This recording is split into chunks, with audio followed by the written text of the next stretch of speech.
নমস্কার বন্ধুরা, পিকুর রান্নাঘরে সবাইকে স্বাগত। আজকে আমি একটা ফুলকপি দুর্দান্ত স্বাদে রেসিপি করে দেখাবো।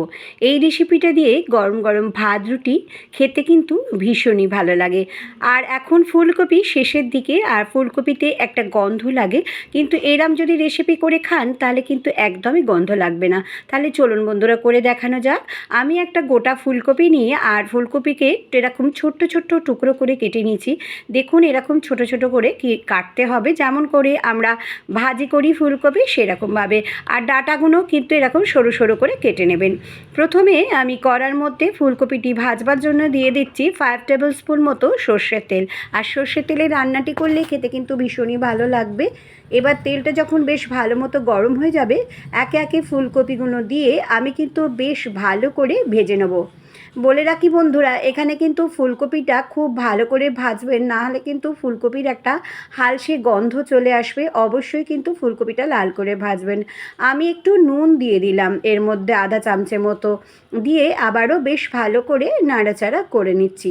এবার আমি কিন্তু ফুলকপিটা ভাজবার জন্য গ্যাসের ফ্লেমটা একদম আস্তে করে রেখে চাপা দিয়ে রাখলাম 3 মিনিটের মতো। 3 মিনিট বাদে ফিরে এলাম। আর এরকম ফুলকপিটা রান্না করবার সময় অবশ্যই কিন্তু ঢাকা চাপা দিয়ে রান্না করবেন।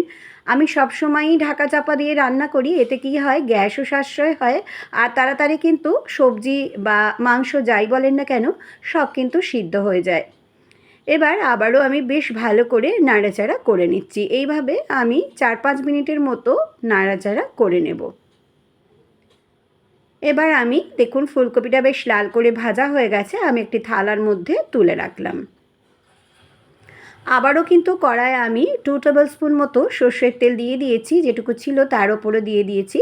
2টো শুকনো লঙ্কা দিয়ে দিলাম। 2টো শুকনো লঙ্কাকেও বেশ কিন্তু লাল লাল করে ভেজে আমি তুলে রাখবো। সম্পূর্ণ ভিডিওটা বন্ধুরা দেখবেন, না হলে কিন্তু বুঝতে পারবেন না। এই যে লাল লাল করে ভাজা হয়ে গেছে, এবার আমি ফুলকপিগুলোকেও তুলে রাখলাম। এই শুকনো লঙ্কাগুলোকেও তুলে রাখলাম। এর মধ্যে দিয়ে দিলাম এবারে 5-6টা মতো রসুনের কোয়া। আর রসুনের কোয়াগুলোকে ভেজেও কিন্তু আবার আমি তুলে রাখবো।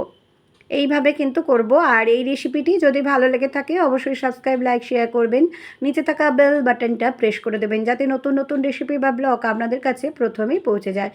যখন রসুনটা বেশ কিছুটা ভাজা হয়ে গেল, তুলে রাখলাম। এবার দিয়ে দিলাম 1 চামচের মতো কালো জিরে ফোড়ন, আর একটা বড় সাইজের পেঁয়াজকে কুচি করে দিয়ে দিয়েছি। হাতের সাহায্যে এরকম একটু ম্যাশ করে দিলাম।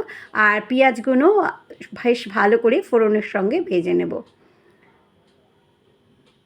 আমার ফেসবুক আর ইনস্টাগ্রামে পিকুর রান্নাঘর আছে, চাইলে সেখানেও কিন্তু আপনারা সদস্য হয়ে যেতে পারেন। এই রান্নাটি বাড়িতে অবশ্যই করবেন, আর প্লিজ একটা করে লাইক দেবেন। এবার আমি কিন্তু পেঁয়াজটাও ভেজে রাখলাম, ভেজে তুলে নিলাম।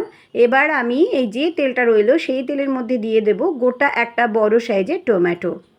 টমেটোটা দিয়েও বেশ ভালো করে কিন্তু নাড়াচাড়া করে একটু কুকড হওয়া অবধি আমি অপেক্ষা করে নাড়াচাড়া করব, যাতে কুকড হয়ে যায়। না হলে কিন্তু টমেটো এরকমভাবে না করলে তাহলে কিন্তু ভালো লাগবে না।